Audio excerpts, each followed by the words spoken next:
Now here's a multiverse episode we all sing with glee because we all agree. Hold on, you're not the Family Guy Mad Hatter Patrick. Sorry, he got stuck in the Ice Age universe. He was trying to bring home a wild mammoth, but got trapped in a block of ice. Why would he go through all that? It's like the Joker trying to put a kick me sign behind Batman's back.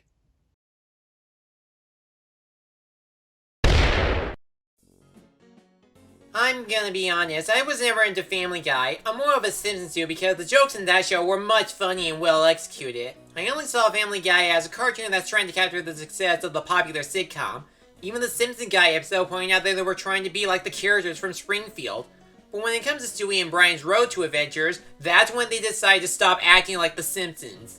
The most famous Road to episode is with their adventures in the Multiverse. It starts off with Stewie winning at a county fair because he took a pig from a parallel universe, and oh boy, I have no idea what kind of universe put animals on steroids. He takes Brian on a trip to other universes like a world without Christianity, or where everyone lives in the Stone Age like the Flintstones. The only problem is, Stewie can't figure out how to get him and Brian back to their own dimension, traveling through multiple dimensions until they find the right one. In terms of creativity, Family Guy did show an infinite number of worlds and timelines the Griffins would appear in.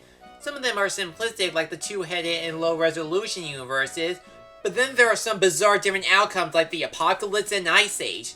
There is one dimension that people remember the most, and that is the Disney universe. Just how beautifully animated it looks, similar to Enchanted's animation, as well as making fun of the Disney formula, the rumors, and having its own song reminiscing the golden years of the company. It's a wonderful day for pie. You can ask all the birds in the sky. But that's not the only artwork they did. They also did live action, stop motion in the Robot Chicken universe, and of course a political cartoon. Like Disney, they made fun of every pop culture reference used in these dimensions, like the popular 80s toys, the rock puns and laugh track, and coming up with alter appearances on Brian and Stewie. There's a universe where dogs are masters and humans are pets, which means fan art time for Brian. And while some universes appear for a short time, many of them got some huge laughs. My personal favorite is the Compliment Guy one, just how there's a universe where it only has one guy living in a blank universe. I like your shirt! Thank you! This was nice. This guy reminds me of my brother. Why can't Twitter be more like him? Apparently this episode got so much praise, it received an Emmy for Best Storyboarding and got a sequel video game. I may not be a Family Guy, but Road to the Multiverse is an episode that has those good old-fashioned values that I used to rely. Yeah! I'm frightened. Let's go. Cowabunga, dudes! How did Turtles and nostalgia ever get so totally cool? This is one of the cleverest ideas for the 2012 Teenage Mutant Ninja Turtles series. The episode Transdimensional Turtles is known to be the most enthusiastic crossover ever thought up, where the 2012 Turtles team up with the popular 80s Turtles from the Saturday morning cartoon. But this is not the first time the 80s Turtles interact with newer versions of themselves. Before it, there was the TV film Turtles Forever, where they joined forces with the 2003 Turtles to honor the franchise's 25th anniversary. There is a bit of debate on which crossover is awesome, but it's still a guarantee that the 2012 series episode is one of the best adventures the pizza-loving reptiles have ever been on. While the 2012 Turtles travel through space to restore their Earth, they have been sent to another dimension where everything is all 2D. The ones who brought them here are their 80s counterparts because the Krang in their universe is trying to destroy both their realities, which means both Turtle teams have to disable the dimensional bomb to save their worlds. One of the many highlights of the episode is making fun of the Saturday morning cartoon for being cheesy. From the silly outfits like Krang's original robot body to similar voiceover like 2012 Johnny and 80s Rap because they're both voiced by Rob Paulsen respectfully, to the lack of ninjutsu on some of the fight scenes. Wow, this is just lame. The references don't just play for laughs, they actually give the Ninja Turtles multiverse some depth. Like the 80s Krang was banished to the 2D world for being a screw-up, the other brain variants have been trying to mutate realities for thousands of years, and the two Donatellos went to the graphic novel dimension, which is considered the prime Ninja Turtles dimension. And it's true, that's where the franchise started. What's even cooler is whenever they jump back and forth between the 2D and 3D dimensions, the 2012 Turtles are given hand-drawn models while the 80s Turtles get to be computer-generated, and they blend in perfectly. While they do keep their original designs in the Prime world, there's some cool animation on the graphic novel turtle to make them move like a comic strip. The action scenes present a lot of speed and fun on fighting the Krangs, rather be using the ninja weapons or doing some cartoony slapsticks. The crossover would later come back in the final season of the 2012 version, where the Turtles had to train their 2D buddies to face the 80s versions of Krang and Shredder. A good fitting finale, but Transdimensional Turtles is the episode that presents a lot of joy and fun inside everyone's hearts, because when both turtle teams join forces, they're heroes in a half shell with double turtle power. Where the heck did you get pizza? Give me a break. Good news, everyone! We are going to the 31st dimension, and we didn't have to freeze ourselves, create a universe, and flip a coin for it! Futurama is no stranger to crossing dimensions. If you have seen any Futurama episode, these characters will appear in all kinds of alternate universes, different animation styles, nature documentaries, cartoon parodies, and creating different storylines from the What If machine. But by far, the best multiverse episode ever thought of would have to be Farnsworth Parabox. The professor created an unknown box which he deems as dangerous, so he tells his crew to guard it and never peek into it. Leela, acting so curious, decides her fate with the box by flipping a coin. When it came up heads, she looked inside and jumped back to the other side of her room, except this is the room of the alternate Leela. It's revealed that the Farnsworth have created a universe box, but neither side is sure if they're doppelgangers or evil or not. One important difference between Universe A and Universe 1's world is that the coin flips to the opposite side, which means Red/Universe 1 Leela had tails to stop her from opening the box. Sounds simple, sure, but you'll be surprised what outcomes the other Futurama characters received, such as Bender being gold, Farnsworth removing his own brain, and Fry and Leah going on dates. And they didn't just go out, they ended up getting married. 1 year later, I gave Leela a diamond scrunchie, and we were married. 1 year later, I got beat up at a Neil Diamond concert by a guy named Scrunchy. This of course tests the relationship between Fry and Leela from Universe A to see if they can really make it happen, or at least give it a try.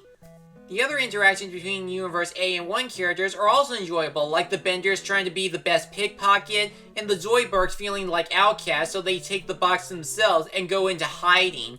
And whenever the Planet Express gang tried to find their home box, there are some funny jokes with each universe they enter. Did you see 2 smelly lobsters? We didn't see anything. Ever. Say, do you have a universe box in your dimension? Why yes, I have one right now! What in the world was that? The soda universe. Though I should have just grabbed some instead of dumping it on me. Another thing that makes this episode work as a multiverse episode, it does present some heart and comedy both in and outside of the parallel universe. We never figure out where the final coin toss landed. Leela decides to give Fry a chance through blind fate. Finally, the team grab their own universe box and vice versa, resulting in some bizarre chain reactions. The Farnsworth Parabox is possibly the most amazing invention Professor Farnsworth has ever created. It just goes to show that there's a universe in all of us. Right on, Professor Freaksworth. Get a job! Now before we get to number 1, here's a horrible mention. What? No, it's honorable mention, not horrible. So, The Simpsons have a long history in trying out different storylines in their episodes, from different periods to various animation styles to some of their couch gags. Granted, there was a moment in one of their Halloween specials where Homer unleashed the Homerverse, but that is not the Simpsons tale we are going to talk about. Instead, it's going to be Homer's famous Halloween adventure, Time and Punishment. In that segment, Homer somehow got his hand jammed to the toaster, so he decided to fix it with his own hands. Yet the toaster got modified with some future stuff, presumably the same place he got Freak's teleporter. Anyways, he gave the appliance a test, but it ended up sending him back to the age of the dinosaurs, so he has to make sure not to touch or step on anything to keep the future intact until the bread pops out of the toaster. It may seem easy, but not for Homer. Every time he goes back to fix his timeline, he never seems to capture bread and ended up making each timeline worse than the last. For example, he swatted a mosquito on his first try, but when he comes back, his neighbor Ned Flanders somehow became supreme overlord of the world and everybody has to act like him and his family in a toxic positive manner. Just relax and let the hooks do their work. What the hell are you smiling at? The segment acts as a parody of the famous Ray Bradbury short story A Sound of Thunder, about a hunter who tries to go back in time to kill a real-life dinosaur without changing events severely. resulting in the creation of the butterfly effect, a chain reaction when one move from the past both near and far can change everything. Well, here, Homer does more than just squishing a bug. He does all kinds of screw-ups, changing the course of nature in every turn. Not even space can avoid what Homer changes this time. What happened to us, Kodos? Quiet, you. The reason why I didn't put this story on the list is because this is only a segment to The Simpsons' 5th Treehouse of Horror special, not a whole episode. The other two tales outside of the Time Machine Toaster are a Shining parody called The Shinning, and the final segment of the episode, Nightmare Cafeteria. But no matter how many times Homer put his bread in the toaster, this is indeed a disturbing universe. Yes, close enough.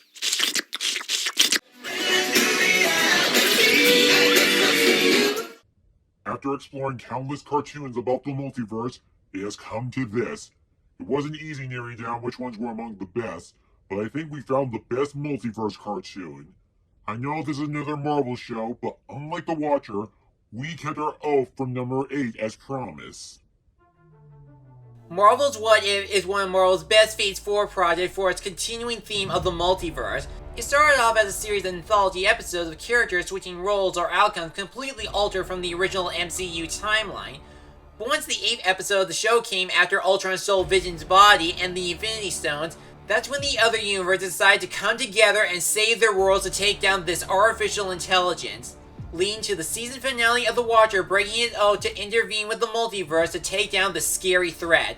So he decided to summon a team of alternate Marvel characters to form the Guardians of the Multiverse, consisting of Strange Supreme, Captain Peggy Carter, Star-Lord T'Challa, Gamora, Killmonger, and Party Thor. What really works as a season finale to this anthology episode are the interactions between the characters, showing that they have a strong connection even if they're from a distant universe. Like Captain Carter is good friends with Black Widow in her world and gets even close to Black Widow from Ultron's universe. As you would expect, another portion that's really exciting are the action scenes. It presents a lot of epic effects on how the characters take down the villain, some of which you might never see in a live-action Marvel movie again. Like Strange Supreme's magic, Gamora's sword and equipment, T'Challa's laser blast and sticky fingers, or at times summon other beings to keep Ultron occupied. Zombies, great idea. Love them. It's not them. It's what came with the zombies. Oh. But the biggest suspense throughout the finale, and the reason why it's at number 1, is that there's always a surprise no matter how many times the Guardians win the match. While Gamora has a device that can destroy Infinity Stones, it doesn't affect the stones in Ultron's world. So they always find a backup plan to weaken him, and it does raise some questions why the Watcher picked Killmonger to be part of the team despite he's the villain. The battle even picks up where we left off from the previous What If episode, such as Captain Carter wanting to be reunited with Steve, and T'Challa saving Peter Quill from Ego. And then came the Watcher's role, his purpose to simply watch over all universes in existence. As much as he has the power to fix everyone's problems, he can't intervene to solve everything, because he only uses his power to prevent threats like Ultron from destroying all realities. However, he knows all those respected worlds and time need the Guardians of the Multiverse, stories and all. Marvel's What If Episode 9, the season finale of the anthology series. It has been chosen as the number 1 multiverse cartoon.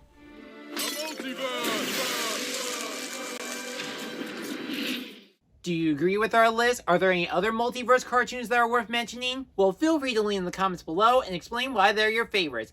And be sure to like, comment, subscribe me for a new review and other project. I'm Matt Patrick, and thank you for watching my reviews for Multiverse Month. And the best part about traveling through infinite numbers of universes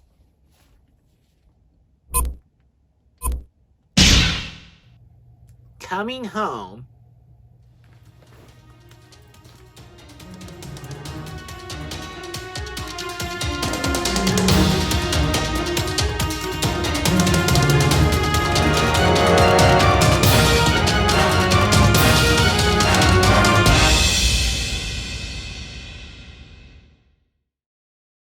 Thanks for watching this video. If you enjoyed this, check out these other videos, or feel free to like, comment, and subscribe for more upcoming reviews and other projects. I'll see you soon.